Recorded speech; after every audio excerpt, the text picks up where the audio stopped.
नमस्कार दोस्तों, स्वागत है आप सभी का आपके अपने YouTube चैनल विद्या पावर। दोस्तों, जैसे कि आप लोग जानते हैं, हम लोगों ने सीरीज़ शुरू करी है डीएलएड सेकंड सेमेस्टर पेपर 1 की, जो कि आपको कंप्लीट कराने वाले हैं। और इस समय हम अति लघु उत्तरीय प्रश्न की सीरीज़ स्टार्ट करी थी, जो कि पिछली वीडियो में हमने यहाँ तक कर लिया है।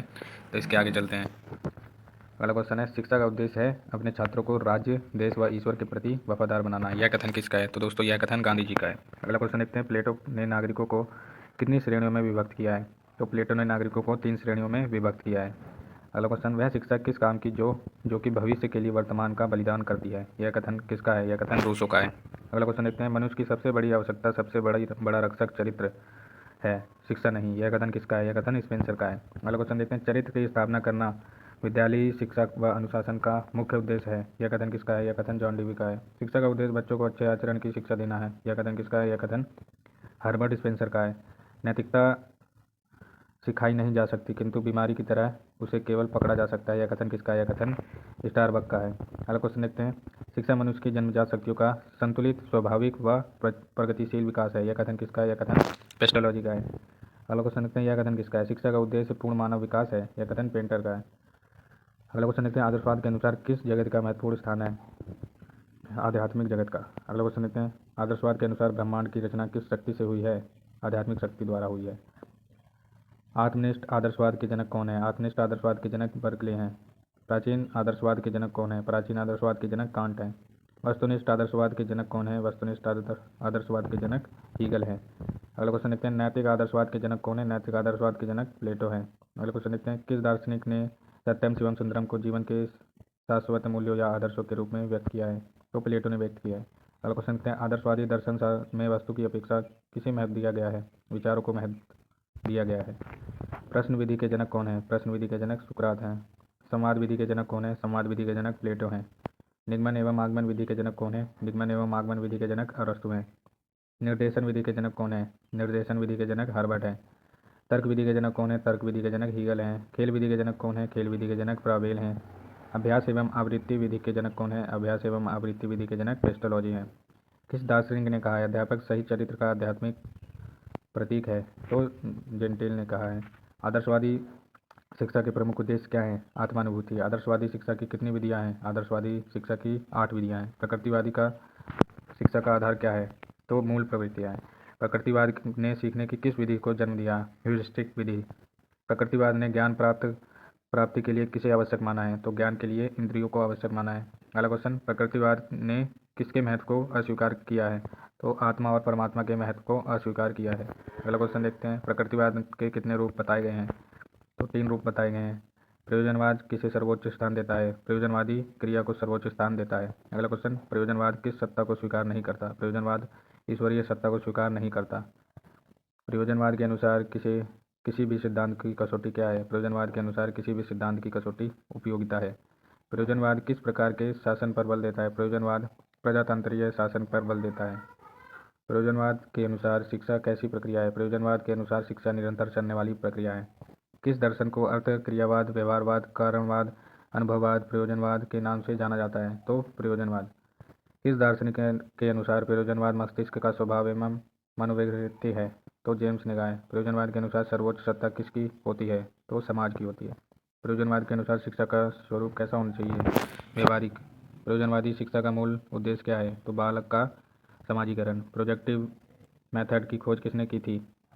तो प्रोजेक्टिव मेथड की खोज किलपैट्रिक ने की है।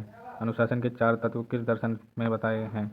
जो प्रयोजनवाद में बताए हैं। फ्राबेल के अनुसार शिक्षा का प्रथम उद्देश्य क्या है? शिक्षा का प्रथम उद्देश्य शरीर और आत्मा को बंधन से मुक्त करना है। इसके लिए शिक्षा का समुचित वातावरण तैयार किया जाना चाहिए। अगला क्वेश्चन, फ्राबेल के अनुसार शिक्षा का द्वितीय उद्देश्य क्या है? तो शिक्षा का दूसरा उद्देश्य व्यक्ति को ऐसे बनाना है कि वह ईश्वर में स्थिति सबकी एकता पहचान ले। इसलिए वह कहते हैं कि शिक्षा का उद्देश्य तभी सफल हो सकता है जब बालक वस्तुओं में निहित आंतरिक अविच्छिन्नता को समझ ले। अगला क्वेश्चन देखते हैं, फ्राबेल ने किंडरगार्टन कब प्रारंभ किया? तो फ्राबेल ने वर्ष 1805 में उसने शिक्षण कार्य आरंभ किया। 1939 में उसने एक विद्यालय खोला जिसका नाम उसने बालोद्यान या किंडरगार्टन रखा। वह कहते हैं हमें अपने बच्चों के लिए जीवित रहना चाहिए। अगला क्वेश्चन, फ्राबेल के अनुसार शिक्षा के उद्देश्य बताइए। शिक्षण का उद्देश्य मनुष्य में निहित शक्तियों का निरंतर विकास करना है, न कि उसको और अधिक ज्ञान प्रदान करना है। मॉन्टेसरी पद्धति का सिद्धांत क्या है? मॉन्टेसरी का कथन है, बालक एक शरीर है जो बढ़ता है, एक आत्मा है जो विकसित होती है। विकास के इन दोनों स्वरूपों को न हमें कुरूप बनाना चाहिए और ना ही उन्हें दबाना चाहिए, परंतु उस समय की प्रतीक्षा करनी चाहिए जब किसी शक्ति का क्रम के अनुसार विकास हो। मॉन्टेसरी अगला क्वेश्चन, मॉन्टेसरी पद्धति के अनुसार ज्ञानेंद्रियों का प्रशिक्षण सिद्धांत क्या है? तो मॉन्टेसरी कहते हैं 7 वर्ष की आयु तक बालक की इंद्रियां विशेष रूप से क्रियाशील होती हैं, अतः इस अवस्था में ही उसकी ज्ञानेंद्रियों को प्रशिक्षित किया जाना चाहिए। अगला क्वेश्चन, गीजूभाई के शिक्षक के संबंध में क्या विचार है? गीजूभाई का मानना था कि शिक्षक ही बालकों का मार्गदर्शक है और उसका प्रशिक्षित होना अनिवार्य है। अगला क्वेश्चन देखते हैं, गांधी जी द्वारा प्रस्तावित बेसिक शिक्षा का दूसरा नाम क्या है? तो बुनियादी शिक्षा नाम है। प्लेटो ने शिक्षा के संबंध में क्या लिखा है? शिक्षा प्रथम तथा श्रेष्ठतम वस्तु है जिसे सर्वोत्तम मनुष्य ही प्राप्त कर सकते हैं। अगला क्वेश्चन, निषेधात्मक शिक्षा का क्या तात्पर्य है? इसका प्रतिपादक कौन है? मतलब रूसो प्रकृतिवादी विचारक था और उसकी शिक्षा निषेधात्मक थी। वह 12 वर्ष की आयु तक बालकों को औपचारिक शिक्षा देने के पक्ष में नहीं था। अगला क्वेश्चन, रूसो के अनुशासन के किस 2 सिद्धांतों का प्रतिपादन किया? रूसो ने अनुशासन के 2 सिद्धांतों का प्रतिपादन किया, स्वतंत्रता का सिद्धांत और प्रकृति परिणाम द्वारा अनुशासन का सिद्धांत। अगला क्वेश्चन है, प्राकृतिक परिणाम द्वारा अनुशासित होने से क्या तात्पर्य है? प्राकृतिक परिणाम द्वारा अनुशासित होने से तात्पर्य है कि प्रकृति हमें अच्छे कार्यों के लिए पुरस्कृत तथा बुरे कार्यों के लिए दंडित करती है। डीबी के अनुसार शिक्षा क्या है? एक सामाजिक मनोवैज्ञानिक आवश्यकता है। अगला क्वेश्चन है, फ्राबेल ने अपने विद्यालय किस वर्ष प्रारंभ किया जिसका नाम बालोद्यान या किंडरगार्टन था? तो सन 1839 में प्रारंभ किया। मॉन्टेसरी ने अपने शिक्षण सिद्धांतों को कितने भागों में बांटा है? मॉन्टेसरी ने अपने शिक्षण सिद्धांतों को 3 भागों में बांटा है, कर्मेंद्रियों की शिक्षा, ज्ञानेंद्रियों की शिक्षा, भाषा तथा गणित की शिक्षा। अगला क्वेश्चन, मॉन्टेसरी ने प्रमुख रूप से किन बच्चों की शिक्षा पर ध्यान दिया है? मानसिक मंद बालक। अगला क्वेश्चन देखते हैं, जनसंचार से आप क्या समझते हैं? सामान्यतः जनसंचार के साधन से अभिप्राय ऐसे अभिकरण से है जिनके प्रयोग से विभिन्न प्रकार की सूचनाएं, स्पष्टीकरण, प्रश्न आदि दूर दराज के क्षेत्रों में लगभग प्रत्येक व्यक्ति तक पहुंचाने का प्रयास किया जाए।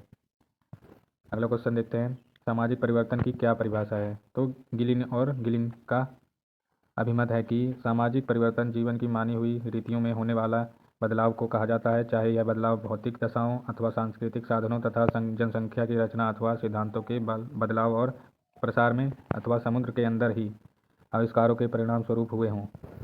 अगला क्वेश्चन देखते हैं, विद्यालय तथा समुदाय के घनिष्ठ संबंध पर कोई परिभाषा लिखिए। विद्यालय समाज के चरित्र का सुधार करने का साधन है। वह सुधार सामाजिक उन्नति की दिशा में है या नहीं, यह विद्यालय के संचालकों के विचारों और आदर्शों पर निर्भर रहता है।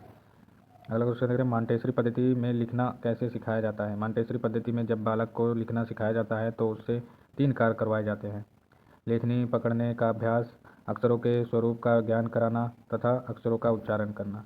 मॉन्टेसरी पद्धति के अनुसार पढ़ना कैसे सिखाया जाता है? मॉन्टेसरी पद्धति में जब बालक को पढ़ना सिखाने के लिए शिक्षिका किसी परिचित वस्तु को मेज पर रख देती है और श्यामपट्ट पर उसका नाम लिख देती है। फिर बालक को उस शब्द को बार बार पढ़ाया जाता है। शब्दों का पढ़ना आ जाने के पश्चात बालक को वाक्य पढ़ना सिखाया जाता है। अगला क्वेश्चन देखते हैं, शिक्षा द्वारा समाज का विकास किस प्रकार संभव है?